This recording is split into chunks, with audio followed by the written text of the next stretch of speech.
Welcome to episode 5 of Courage Speaks. I'm your host, Sam Sherman.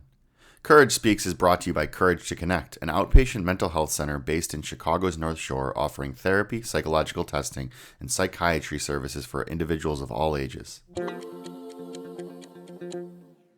On today's episode of Courage Speaks, I consider myself incredibly fortunate to be able to share the compelling conversation I had with none other than Rae McDaniel. Rae was one of the first guests I knew I wanted to join the podcast when this all started, so I felt so much joy when they agreed to chat. Rae is a prominent LGBTQ plus advocate, therapist, and author known for their commitment to transgender and non-binary communities. Their latest work, Gender Magic, explores identity and self-discovery, offering a transformative perspective on gender. Beyond their exceptional writing, Rae is a tireless advocate, utilizing their platform for workshops, speaking engagements, and grassroots activism, all with one noble aim: to forge a more inclusive world. Without further ado, let's dive into this enlightening conversation with Rae McDaniel. Rae, thank you so much for joining Courage Speaks. How are you doing today?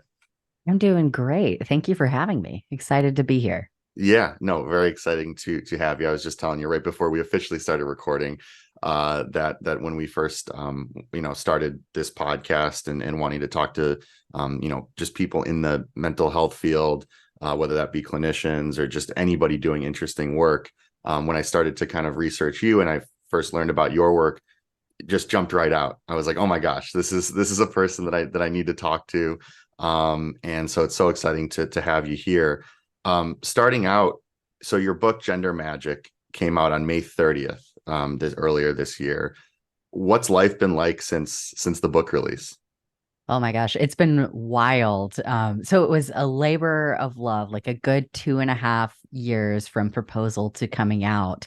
So number one, it's really great to have all the things that have been in my head and then on secret documents on my computer out in the world to actually have conversations about the content of Gender Magic and not just, hey, I'm writing a book, check it out. So that's been really fun. I've had a lot of really incredible conversations with people about Gender Magic and the content, and also have gotten a lot of really great feedback, which has made it all worth it for sure. Mm-hmm. So, yes, the book has gotten really incredible reviews since it's come out, and it's been so great also getting the opportunity to like read a lot of the conversations that you've had and listen to a lot of the conversations you had with people, again, talking about the content of that book. I wanted to start out with even just the name, specifically with that magic part. I feel like that's something that even just seeing the name of the book, when I first, read about it coming out, I feel like magic is something that's not used enough in general as a word. I love the word. Can you tell me a little bit about kind of how naming the book came to be, and specifically that use of the word magic? Yeah. So it changed from the proposal to the final book. So the original title that I had proposed was Transition Isn't the Point, which became the title of the introduction. Mm-hmm. And we wanted something a little bit catchier. And I love that you brought up the word magic. So that word for me has always been really special. And as I was trying to think about the title of the book and brainstorming things, I realized part of, or something that I talk about in the book, is that a few years ago, I don't really know how this came about, but I started telling my close friends, hey, I think you're magic. And it was just this feeling of, I'm sure that you've had it when you meet somebody and your entire soul is like, oh my gosh, this person. I wanted to communicate that is how I felt about my friends. And so I started to reflect about, what does that actually mean when I say somebody is magic? What is the quality of that? And as I reflected, it kind of congealed into it's when I encounter somebody that I can tell almost immediately sometimes that they feel comfortable in their own skin, Mm. that they are authentic, that they are passionate about life, that they have this special quality about them. And I realized that is the feeling that I want for the readers of Gender Magic. That is the alchemy of what I want to create. And it's this sense of alignment between, what do I value? Who am I? How do I want to show up in the world? And when all those things come together in alignment, it does create this feeling of you, this person, I want to be around you. And so that's the background of it. The actual process was very much me with the thesaurus and me and my editor going back and forth to try to figure it out. But when we had the words gender and magic together on that page, it just alchemized for us as this is it. This is the title of the book. It's a really beautiful title, and I think that even just that telling people in your life that hey, you're magic is not only that aspect of, like you said, where you're kind of letting that person know what you see there, but also as a way to kind of have a, not necessarily a goal, but something to like put out there of like, this is something that we can work to, of where you can feel this way about yourself too, right? Absolutely. And so in talking about kind of I'm putting this in quotes, like the target audience of your book, you've spoken before about, that's going to be trans and non-binary folks, but it's important where something that you've spoken about as an extension of that is the fact that this is really a book for anybody. It could be, I think, I'll speak for myself, I think this is a book that really everybody should read, because when it comes to exploring, gender, or really understanding that about ourselves, I really appreciate how it's something that, again, this book has an audience, has sort of, actually, I almost want to throw that out in a way, because I don't want to diminish the importance of the audience that I know that you've written it for, but I really think that there is a special part of this book, as I've been reading it, about like, it's a book for everybody, because it lays out something that can have, no matter who you are, this sort of this gender freedom model, right, of understanding ourselves. So can you talk a little bit about that, and maybe some of the early, well, I guess since the release, some of the reception that you've gotten from, people in all different kinds of communities? Absolutely. And thank you for bringing this up, because yes, gender magic is written for sure for trans and non-binary folks who are actively exploring gender. And I had this secondary audience in mind of not only allies who want to support folks who are going through gender transition or exploring gender, but also anybody that has felt boxed in by the restrictive gender norms that our society has created. Anybody who feels like they can't be fully themselves, or is realizing that, hey, maybe there are ways that I have shoved down parts of myself because society handed me a manual based on my sex assigned at birth about how I show up in the world, what I look like, what I value, even what careers I take on. And you mentioned the gender freedom model. A central tenet of gender magic is this focus not on gender transition, but on gender freedom, which is a concept that applies to everyone. So I was holding both as I was writing the book the entire way through, of I want this to be applicable not only for trans and non-binary folks, but for anybody who is interested in exploring how gender and the societal norms around that have impacted how they show up in the world and their authenticity. I've also had the feedback, which I knew in the back of my head as well, is that the gender freedom model and the concepts that I teach are really just sneaky life skills that can be applied to so many different parts of your life beyond gender. I am applying these concepts in this particular book in with this topic in mind, with gender and gender freedom. But if you zoom out, so many of the things that I teach are applicable across so many areas of our lives. That thing that you said that really resonates, a lot of it, but one thing that jumped out to me was that aspect of like, no matter who you are, there's the kind of the boxes that we get put in from basically from birth, right? And that can be through interests, that can be through just things that we want to explore further. And I feel like there's so many situations where we kind of grow up, and again, we're in these sort of boxed in societal norms, all those sorts of things. And it makes me think about all the things that people don't never get the opportunity to explore. They'll live their entire lives and think that, again, this doesn't apply to this is to anybody that like, I'm just thinking about things. This is kind of a silly example, but I think about like when I was growing up, and I, like, my sister had all these purses. I remember she had a Dooney and Burke. I think that was a company. I forget exactly. Yep, I you got remember, it. and she had this like cream colored Dooney and Burke purse, and it had all these really cool like logo color things on it. And I thought it was like, I don't remember how old I was. I was probably in elementary school or junior high, something. And I thought it was like the coolest thing. But I'm like, an elementary school boy. I'm not going to tell. I don't have anybody to tell. In fact, for voters, I've never actually really expressed that to anybody before, and I Oh, don't I'm have any. honored. Yeah, well, and I don't. It's not like as a 30-year-old now, and fortunately, with I don't feel.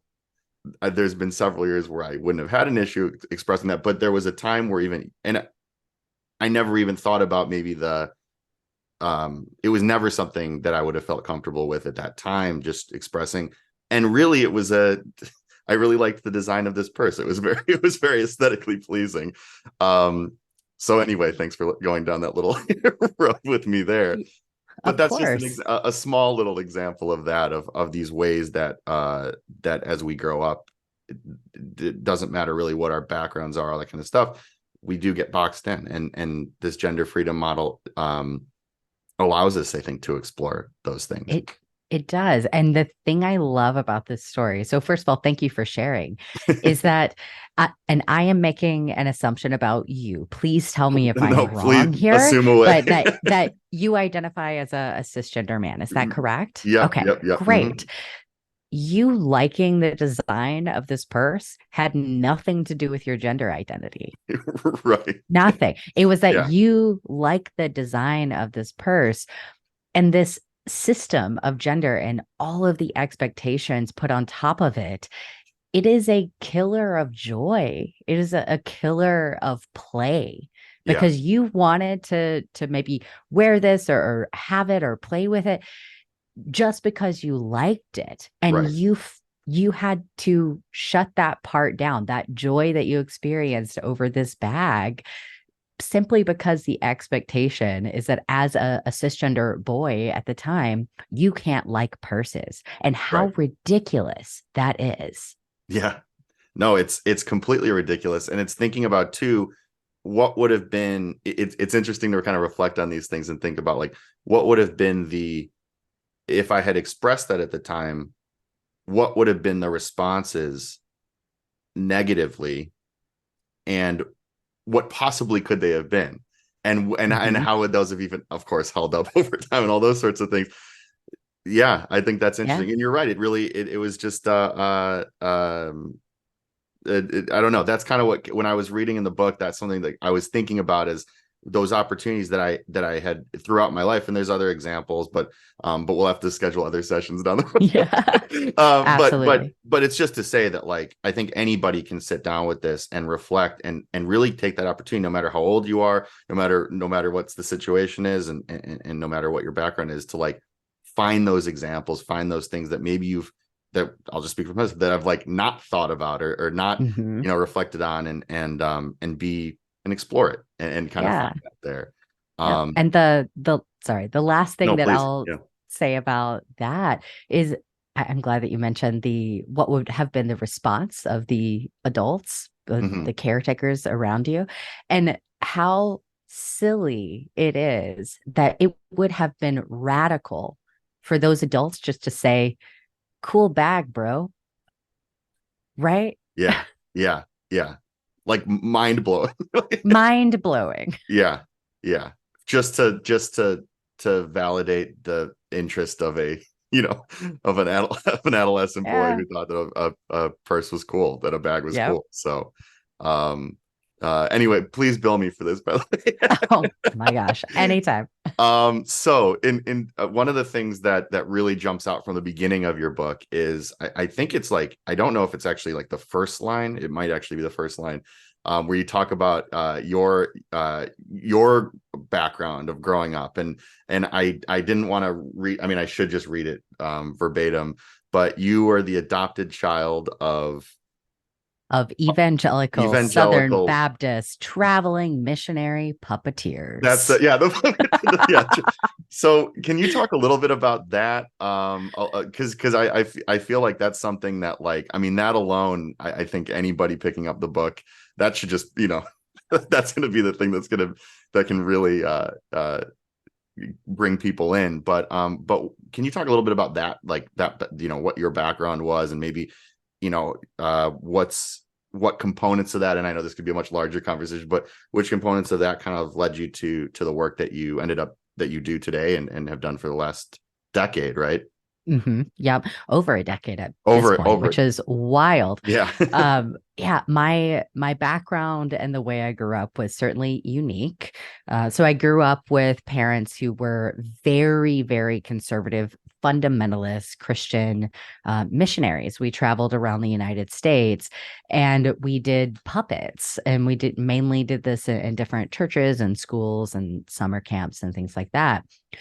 So I grew up in this very restrictive bubble and really didn't have much exposure to anything outside of that. So I was not out as queer at that point, even to myself, but I had always felt like something wasn't quite right. Something didn't fit, but I had no language and no reference point to even explore queerness, and certainly not to explore gender in any significant way.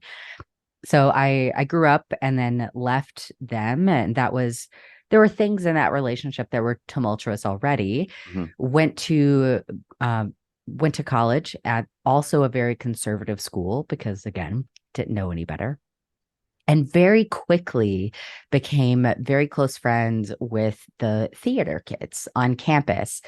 They were some of the only out-ish gay kids on campus. I was still not out at this point, but felt an affinity for them, as theater kids are wont to do.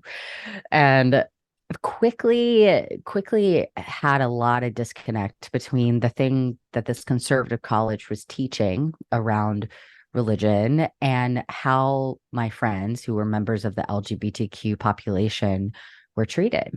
And I saw the struggles that they were going through in terms of identity development and relationships and being in this oppressive environment and coming out to family and navigating all these things.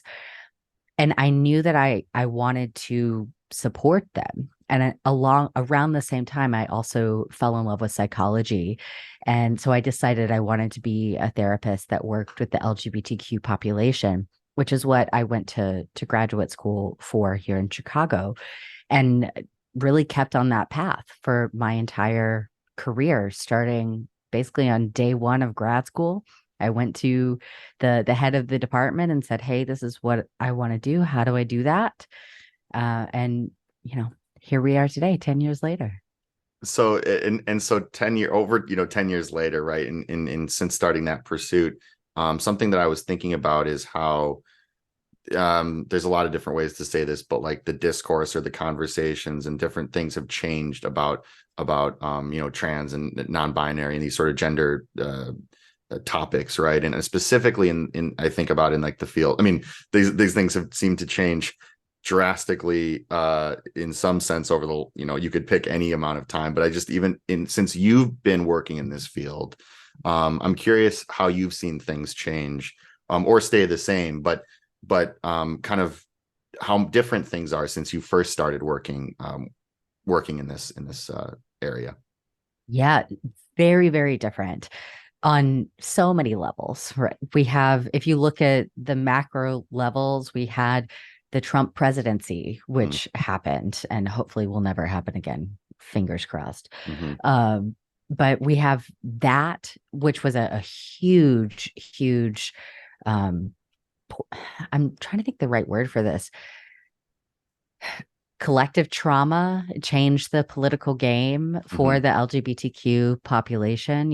I watched as he was elected within hours, any mention of gender identity or the LGBTQ population on government sites went away. I watched it happen in real time.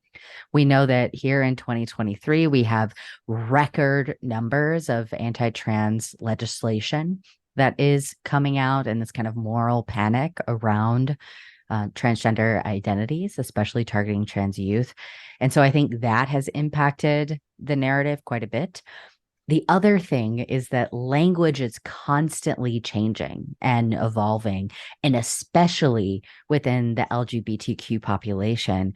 So the language that I was learning 10 plus years ago is not always the language that I'm using today. So it's required me to continually update my understanding and deepen my understanding and shift the way that I talk about gender and the language I use to describe identities, which I think is a good thing. I think that we're at this cultural place where there is a backlash, yes, against trans identities, but there is a backlash because there is much more visibility. There is a deeper understanding, both in the psychology field and the general public and in science. Um, so I think it's beautiful to see the way that we've evolved. We see young people at record numbers being able to explore what this authenticity means to them in much the same way, right, that you were describing, and how radical that would be to just say, hey, I like that and I can like that. Um, so, yes, I think those are just a few pinpoints of the way that it's changed over the years. And I think that like in that in what you were describing, it's so interesting to think about how the Trump presidency, the way that there's been, and since like even beyond this last 10 years, and how there's been more language and different languages and how it's changed, and it's allowed people to become potentially just a little bit more like there's words to describe like some feelings, right? There's ways to start to to explore this identity some more accurately for how people feel, right? But at the same time, it's seeing, like you said, all of this anti-trans legislation, the moral panic, like you said, that's been coming around at time, which is ultimately it's a panic that's responding to people who are at for the first time, or I should say more than ever, starting to be able to explore these things a little bit more, right? Yeah. Historically. And I think that's for very troubling when you think about the fact that people having a hard time with the individuals who are just exploring themselves and finding that's a whole nother we The could really whole go other on about that. podcast. Yeah, when people are enraged about people just finding themselves being who they are. Anyway, so something else that I was thinking about is, so I actually just just yesterday graduated from Adler University. Although just Congratulations. thank you, it was the commencement, so I actually the degree conferred or whatever several months back. But it's kind of funny, they have the ceremony later in the year. Hmm. Anyhow, when I started at Adler, it was 3 years ago, and Adler's mission is very much social justice oriented, and there's a lot of and I would hope that not just at Adler, but counseling programs across the country, across the world, there's going to be that implementation into the coursework and all of that.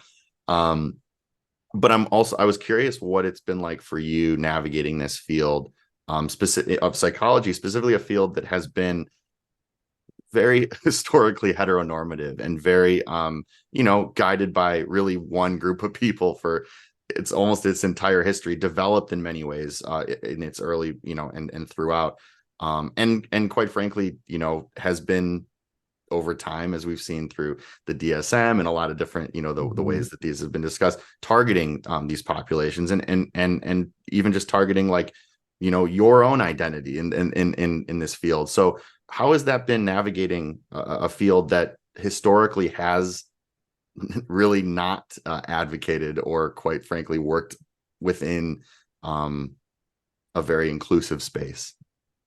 Ooh, such a good question.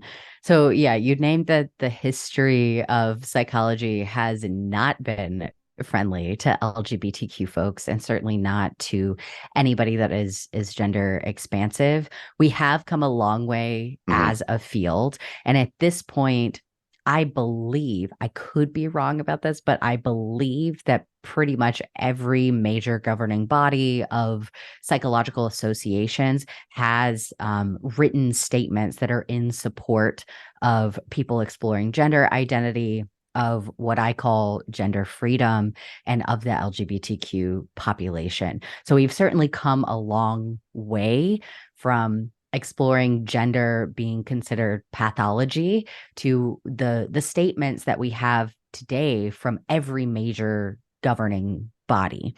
So, as a field, I think we've had a lot to reckon with, and there is still some mistrust in from trans and non-binary folks around seeking support. And there are certainly psychologists and therapists who are not supportive. But in general, we have come a very long way as a field, and it's generally supportive. Personally, I have been very, very privileged. So I went to a university that the head of my department was a lesbian woman. And so I went to her immediately, like I said, and said, how do I work with this population? It's Mm-hmm. very inclusive space, even though there weren't a ton of other students who were queer identified, but the teachings were all in line. And then I immediately started working at a group private practice when I graduated that was focused on the LGBTQ population. And that has really been my path all the way through. So Mm-hmm. I haven't had experiences of discrimination within the field and have always focused my work on the LGBTQ population. Um, so yes, I've just been very privileged in that fact and haven't really had to reckon with that personally very much, while also holding we have to do extra work as therapists to proactively say that we are inclusive, that we are Mm. supportive, and that we are competent with not only the LGBTQ population generally, but the trans and non binary population specifically, because the history of the field does not support that trust.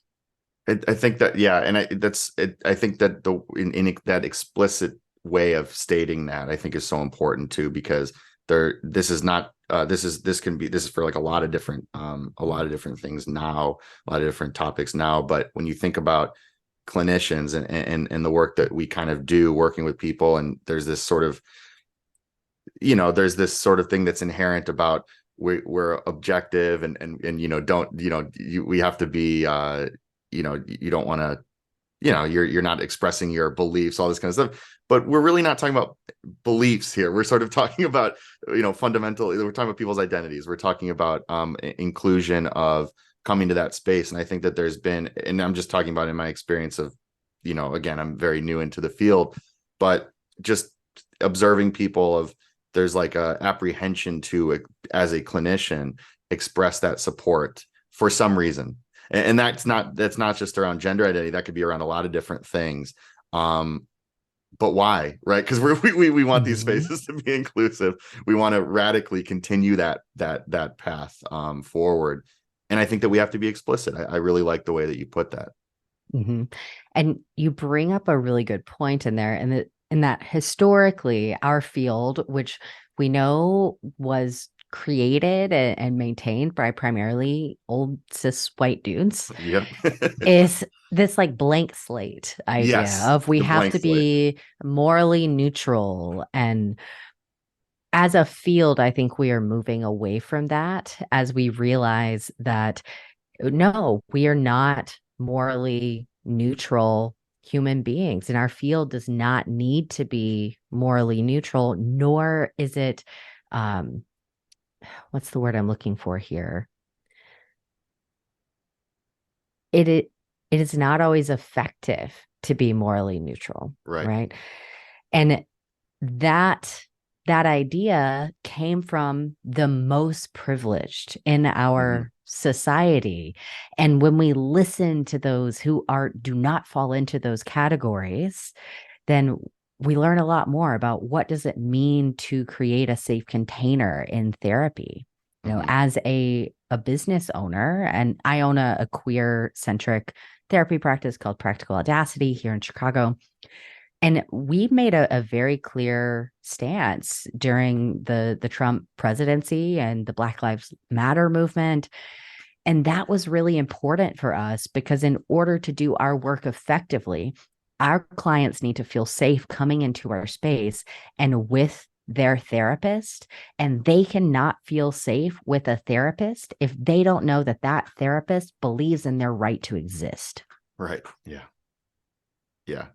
It's like a step one thing, if people aren't gonna, if that's not there, how is anything gonna happen? And like you said, that blank slate effectiveness, it's not that that has no place, it's that that is, like you said, a very, that's coming from a extreme place of privilege to be able to Mhm. say that the blank slate approach, sort of, and I'm putting that in quotes, is like going to be effective for everybody. Well, that's not, there's no situation where everything's going to be for everybody, let alone when we start talking about um power and privilege and all those sorts of things. Absolutely. And so, yeah, it seems completely naive to move forward in this field not explicitly acknowledging those things from the beginning. um Mhm. and again, it's just at a time where I just, not to always continue going back to it, but there is aggressive uh anti-trans legislation, and has been continual, just uh I liked in a recent interview, or in an interview recently, you said that the people making these laws, and I'm sort of, this is just a not direct quote, but people making these laws are loud, but that in talking about potential advocacy, that we have to be louder. um Mhm. and so this is something I was kind of curious about. What does that look like? What can, like, being louder than the lawmakers look like? Because you're right, the oftentimes, throughout history, you can always look at the most sort of hateful people, and they're pretty loud. They're pretty, and Yeah. that volume has been effective, throughout history. So how can we respond to that in even louder ways? Great question. There's a lot of resources out there on what you can do politically. I mean, general advice around actually talking to your lawmakers, give them calls, write them letters, sign the petitions, look at actions that you can take. Pretty much every state is going to have an equality blank, like in Illinois, it's Equality Illinois. Hmm. That is a great resource to give you actions for advocacy. Places like the Transgender Law Center is also a great resource for finding ways that you can participate actively. There's also having conversations, saying things on social media as stuff comes up in the media or that you want to comment on, taking a stand publicly. If you are a therapist or you own a practice, then making it clear where you stand on these issues. And then on a more micro level, having conversations with family. And I'm going to do a shameless plug here. You can use Please. a resource like Gender Magic Hmm. to start having conversations with people from a lot more of a personal place. And those really do matter quite a bit. I'm glad that you mentioned. I was going to mention that toward the end too, about like when I'm saying to the listeners to go get Gender Magic, go buy a copy for everybody in your family. It's really because it is something that I even love the way that the book's set up, where um right from the beginning, you're talking about language. You're talking about, how we talk about, how the correct ways to talk about these things, Mhm. to have these conversations. And that's, again, that should be for everybody. I'm going to call it required reading. That's something that I love everybody that. should be able to understand, and be, and like you said, those resources are out there. Utilize them. And I'm not talking to you, I'm talking to the Yeah. listeners. and Collective you. the collective you, yes. And so yeah, I just think that understanding how to have those conversations is so critical, because and language is a big part of that, right? um so we can be louder, and it's taking that action. And I just go back to a word they used earlier of just like explicit too, like be explicit, Hmm. be intentional around that too. um Exactly. Something that I like to ask guests on this on Courage Speaks is the last thing. It doesn't have to be the last thing, because that can be it's like asking somebody like, what's your favorite band or something like that. It's like, well, like, all of a sudden our mind can go blank. But what's something recently that surprised you, either personally or in your work, or and what, I guess, I don't know, because as I've entered into this new career, this new space, I'm finding things like every day that I'm just like, oh wow, like I never thought about something like that, and the way that our minds can be challenged. So if I throw that out there, and you could take a second to think about it, unless there's something that comes to mind. But what's the last thing that surprised you? Ooh, this is a juicy one. So many things. I am going to speak to something that's outside of our field, Please, but yeah. also as a business owner and as a human being, this is a concept that I kind of randomly came across that I'm like, ooh, I want to dig into this. And of course, now own at least 3 books about it. But it's called biomimicry. So I heard about it on the podcast on Being, and I Hmm. forget the name of the person who originated this term, but it's turned into a whole field, which is fascinating. But basically, what this scientist said is that we have all of these social problems or problems that we are trying to solve generally, and we are trying to reinvent the wheel when nature has a lot of the answers for us for very, very difficult problems. There is often an animal, an ecosystem, a plant, something that has solved that problem in a really unique way. And what if, just what if we use our imagination and try to learn from the lessons that nature is teaching us to solve problems in a way that works with our ecosystem, right? And this scientist talks about this concept generally, but also is now a really big time consultant for huge companies around how to create policies and factories and various things that are more in line with what we're trying to do ecologically, that are informed by climate change. That and it is a fascinating concept to me.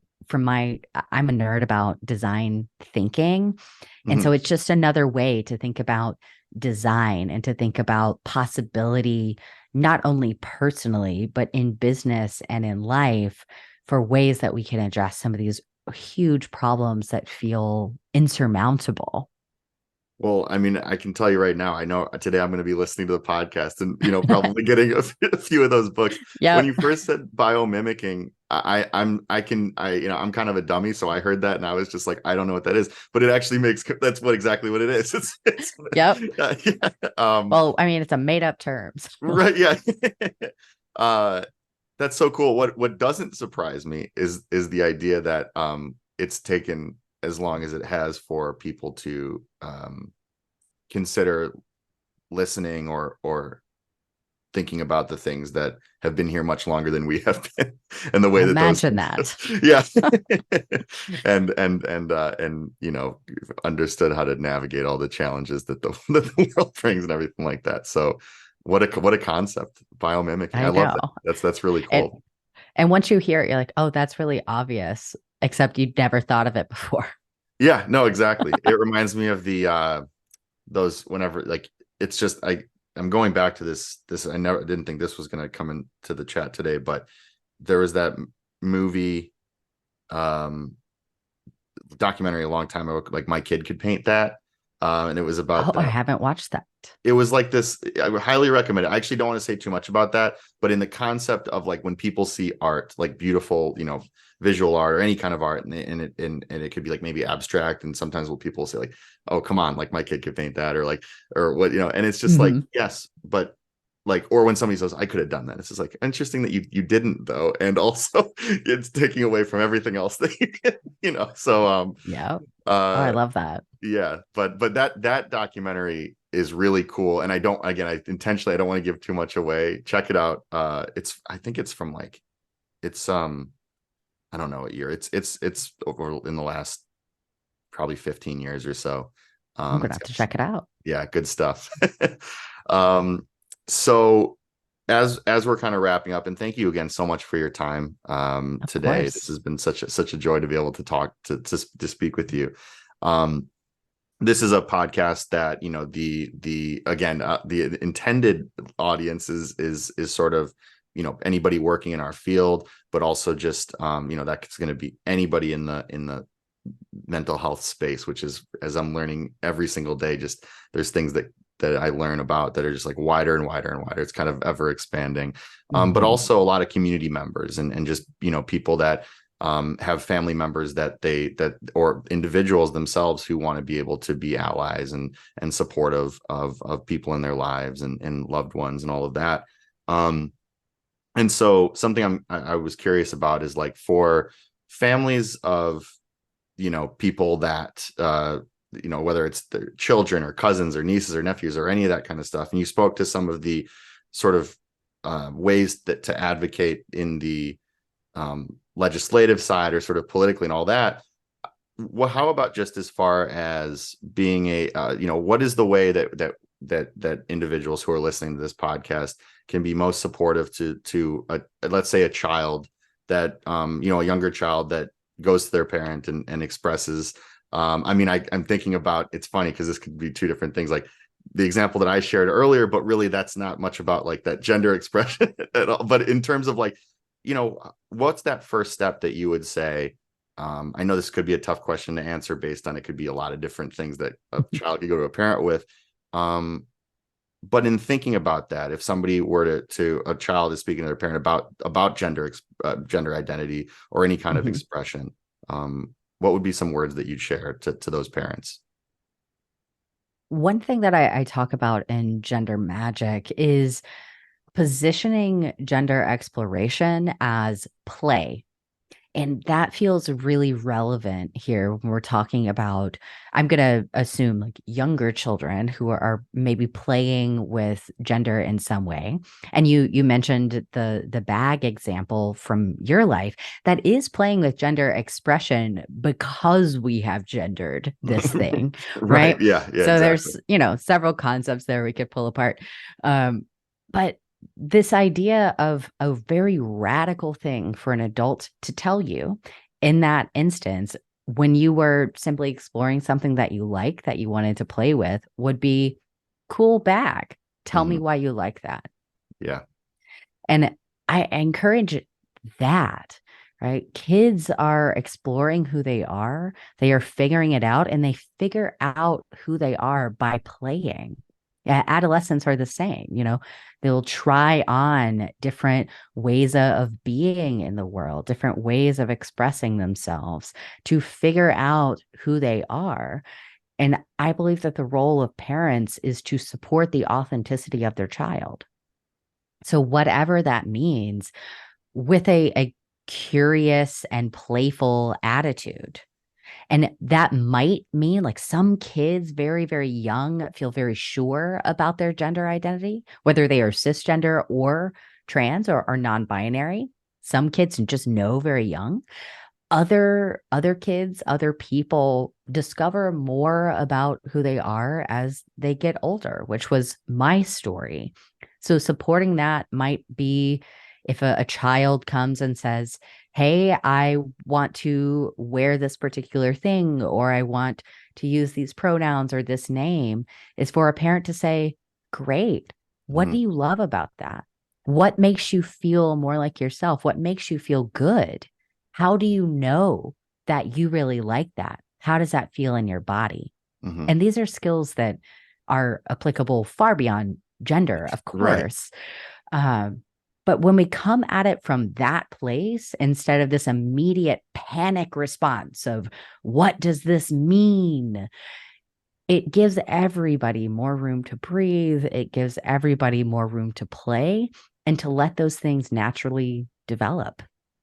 It's like saying, it's such a beautiful answer. It's like saying, like, as opposed to what does this mean, as a parent may say to themselves or may say to a partner, it's like, well, how about the curiosity of asking your child about that, like, Yeah. how about letting them define that? It's like you say, it's like then we're talking about curiosity. We're talking about exploration, Mm-hmm. that could lead into so many things, instead of that just sort of shutting it down or trying to make something that, and like, such a good point you make before about the bag. It is only that expression, or that around gender, because of what we've made that, constructed it as. So Yes. again, this is like, all the different steps there, um but opening up that conversation in a way that is, just curiosity. And then I feel like Mm-hmm. that also promotes curiosity, that then it's like these things seem so simple and should really be so simple, where it's like you then open up that it's modeling. We talk about that all the time in this field, right? Yeah. Modeling the behavior of, when if somebody, especially if somebody's showing interest in something, if somebody's showing, they're saying, this brings me joy, this brings me happiness, this brings me calm, whatever it might be. um cool. Like, tell me about it, Yeah. talk to me about how it is, and not having that panic, right? Mm-hmm. That is so often, associated there. um Rae Absolutely. McDaniel, thank you so much again for coming on Courage Speaks. uh Gender Magic is a really fantastic book. It's one, again, I'm calling it required reading.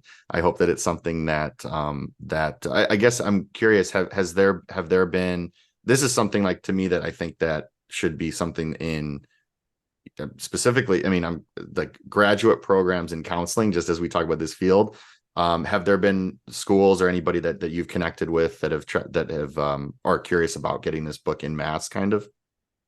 That is something that I would really love to make happen. I Hmm. do a lot of speaking and a lot of teaching. So when I go in and do that at a university as either a keynote speaker or as a guest teacher or Hmm. instructor, they will typically purchase some books for their program. But it is a huge goal of mine to get gender magic into more university training programs so that there is this shared understanding and knowledge of how we can position gender exploration as a part of self growth. So, if any listeners out there have any connects, send them my way. Well, at the commencement ceremony yesterday, the president, of Adler, told us that we are now all valued members of the, Adler, Alumni Association. So maybe I'll try to utilize that in my position, I and love it. reach out. I will. I mean, I will say for sure. This just got me thinking. I mean, I don't know. I'm gonna send, if that's all right with you. I do want to send some people over there, because I know that they Please would be do. interested. And I'd like to get the book into as many people's hands as possible.